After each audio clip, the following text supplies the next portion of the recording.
Next up is Storytime with Rye. Hey guys. How's it going? I'm glad to be here. I'm going to tell you guys a story today. This is the first story I'm telling. I'm excited about it. This is the story of the first time I ever donated blood. It's hopefully a good tale. So it started back in the day. I was a junior in high school, and I was looking for any possible excuse I could to get out of class. And the night of the big homecoming game, the One Blood truck came to Jupiter High School, and I heard that you could get out of class to go donate blood. And I was like, perfect. If you're 17 years old, I was 17. I was like, this is my first time going to do something like autonomous by myself. I'm going to go save the world with my blood. And there's this cute girl named Sarah in my fourth period class who said she was going to go with me to donate blood. And I was like, I'm going to be a fucking hero because I know I'm B positive. You be positive for what? I'll be positive, man. I'll be positive. I'm trying to get that. You know what I mean? So we go, and it was a blast. I'm having a lot of fun signing the papers, eating the honey buns that they put out for us and the cold pizza. And they take us to the bus, me and Sarah, and they're like, have you ever donated blood before? And I was like, no, but it should be easy. And they're like, yeah, lots of people faint the first time. I was like, I don't think I'm going to faint the first time. And we get on the bus. Wait, I have a guess as to what happens. Sarah faints. You might have a guess, but we'll see where this goes, okay? I'm going to guess that you faint. That is only part of the story. All I right, don't want to all just right. tell you a story about me fainting giving blood. That's a story almost everyone has, including Sarah, who had also never given blood before. And I'm sitting on the bus. I'm drinking an apple juice, and I'm watching her give blood for the first time. And they stick the needle in her arm, and she immediately just passes out. And I was like, oh, my God. Yeah, this is like a really dangerous game that I'm trying to play now. I was like, now I can't even impress her because they had to like take her off the bus and put her like a blanket on her and like bring her inside. But So half of your MO just got knocked out. that was, I was lying about the first two things. I did not care about helping people whatsoever. I simply wanted to impress Sarah. All right, correction. Your entire MO My just entire- got He knocked still out. got out of class. Look, I'm talking publicly on the internet right now. I didn't want to seem that I was all in it for Sarah, who, to be honest, had no interest in me whatsoever. She just wanted to get out of class too. No, I get it. I mean, she's making your blood rush. I get it. Very quickly, your motivations went faint. Yes. Okay. There it is. I'm gonna Well give played, you. Sam. I'm gonna give you 6 for your pun, and I'm gonna give you a 7 for your. Yeah, suck it, It Austin. was. Mine wasn't slight- even a pun. She makes my blood rush. Well, I told you to be additive to the conversation. So now I'm just alone on the bus, and there's this girl named Gladys, and she is sassy, and I love her. And she is gonna be the one that's doing the blood on me. And she's picking the radio station too. It's 2000s R&B, and it is the sexiest blood bus I could have ever imagined being on.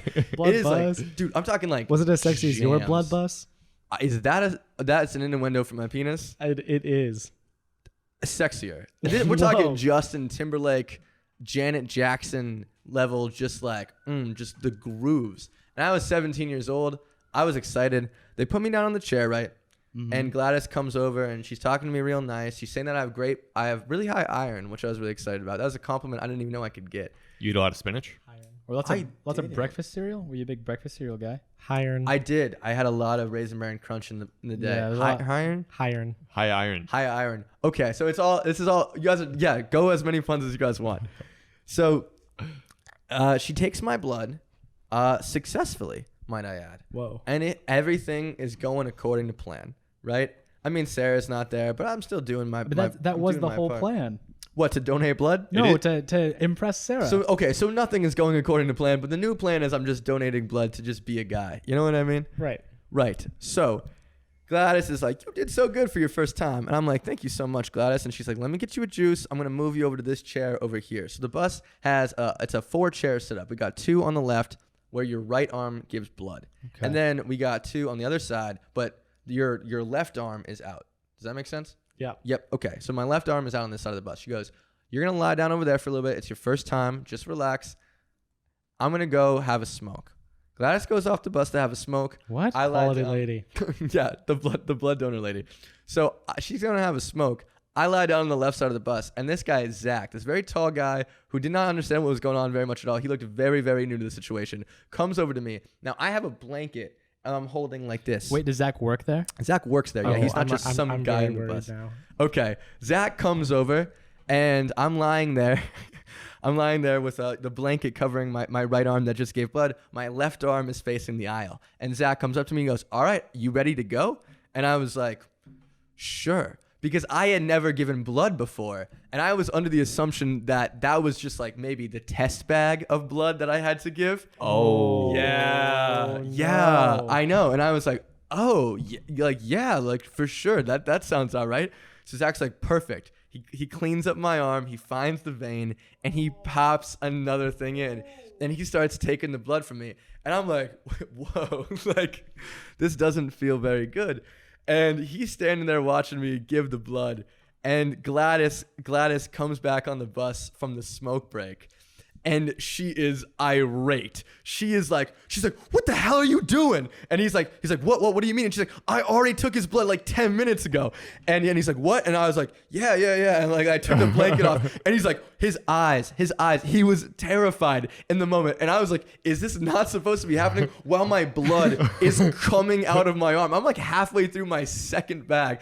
And I'm like, I'm so small down in the chair. And I'm just like, I was like, I didn't know. And they're like yelling at each other, and like the main lady from the back of the bus, she comes over and she's like, how did you not see that he had another thing? And he's like, his arm was covered, and they're all yelling at each other, and then I pass out. And I don't really remember what happens because I'm unconscious. Right. But when I wake up, Dude, I bet Sarah was so impressed. You gave 2 more pints of blood. He gave or 2 bags. blood. Right. I mean, you made up for the blood that she couldn't give. that's Yeah. true. I am a saint. Blood was spilled for Sarah. I'm essentially the Jesus figure in this story. Blood was collected. Blood was collected and stored medically.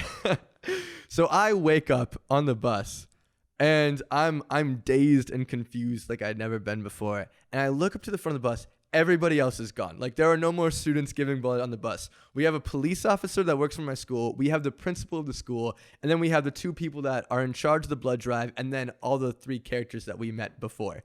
And they were all talking about me. And my ears are fading in and out. I'm hearing sexy back out of one ear, and my left ear, I'm trying to hear. And they're like, do you understand the problem that you might have caused? They're like, we can't. What do we explain? What are we supposed to tell his parent? What are we supposed to tell his parent?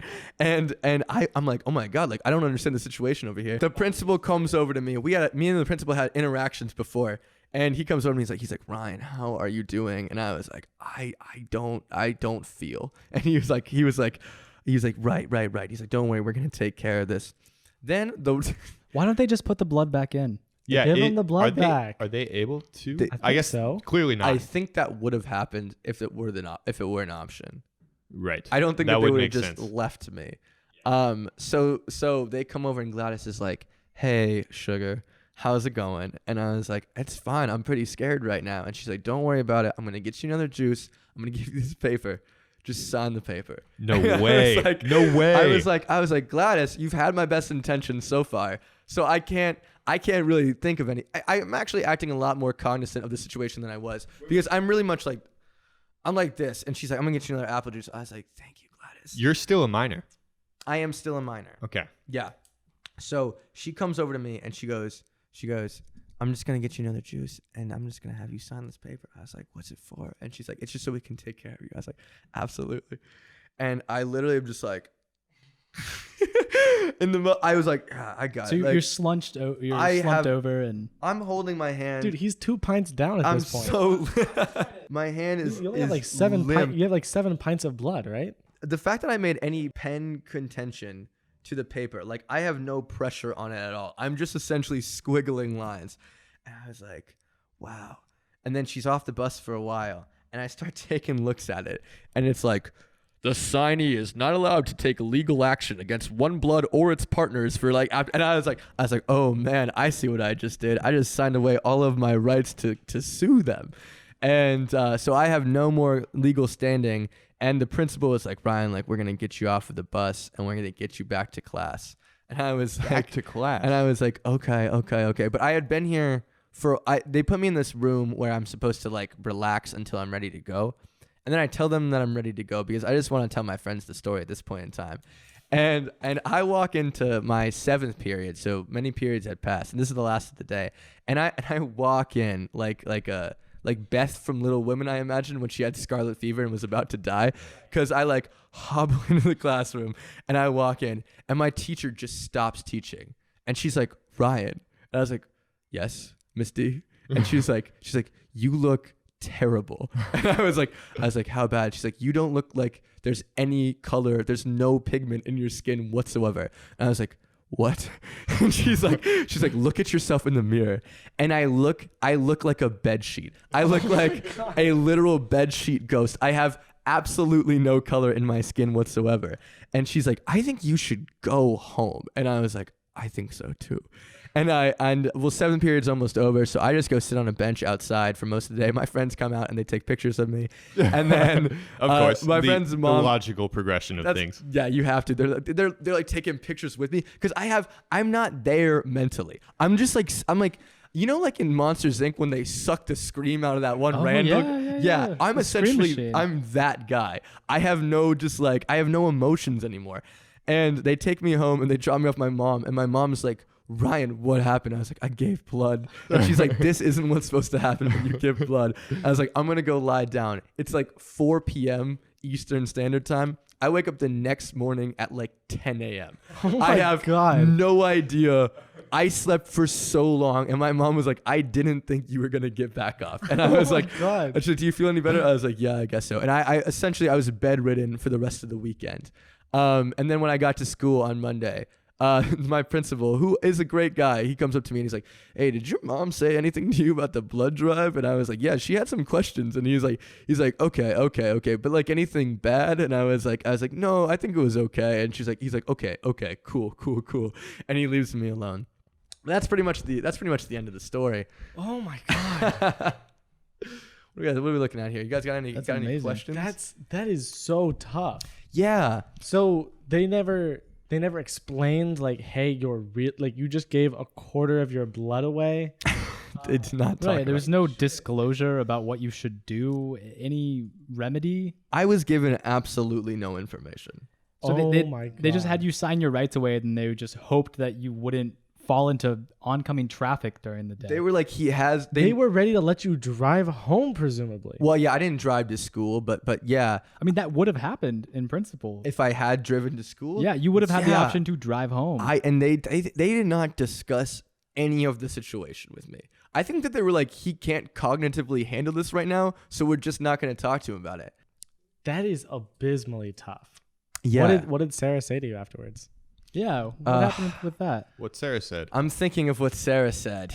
I don't think we really discussed it, honestly. She was gone. Like, she was just a girl who I was like, this is perfect.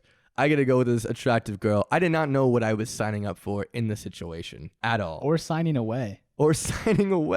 Yeah, I think she was like, God, I hated the blood drive. And I was like, yeah, me too. And she was like, they didn't even take any of my blood. I was like, they took so much of my blood.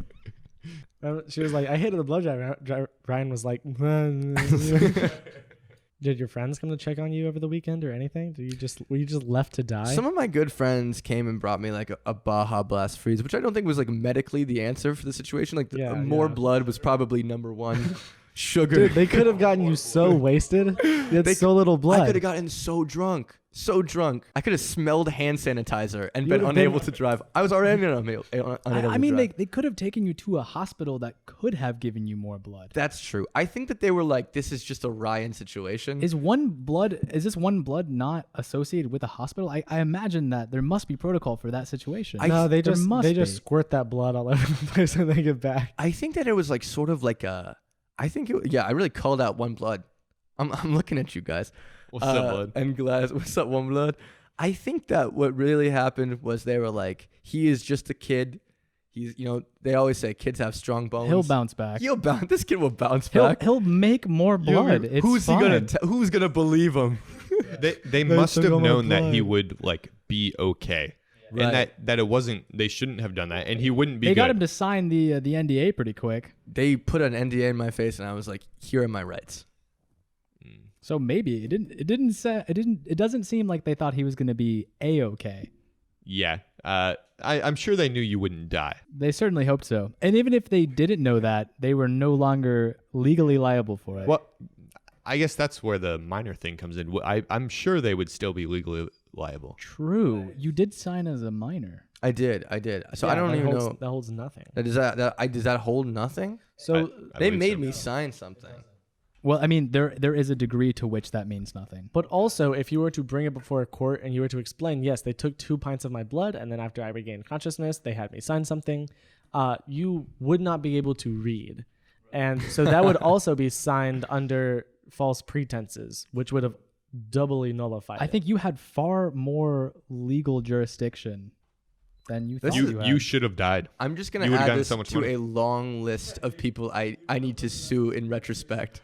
People keep telling me all the time after I tell them a story, you're like, you could have sued those people, right? I'm always like, I did not. I was not aware of that. You know what I mean? Ryan could have so much money. I got a lot of lawsuits on the back We burner. need a good lawyer friend. Yeah. Hopefully one day we'll have a listener who can maybe check out your backlog and see if there's any extra money for ball pit. Yeah. Right. Dude, we could have had so much. We could have had 2 ball pit. 2 ball pit. After all Imagine. those settlements between the Alachua County Police Department and then also One Blood. Yeah. But technically I do owe the Coast Guard a lot of money. So Right. it all balances out in the end. Those damn Coast Guard. All right, well, that is going to end Ryan's story time for week 1 of the Louvre Boys podcast. Make sure you tune in next week for 4 more fresh segments from the boys that live in the Blue House. The Blue House, boys. Boys. House, guys. Blue House. All right, any Blue sign-offs? House, Blue House. Sam.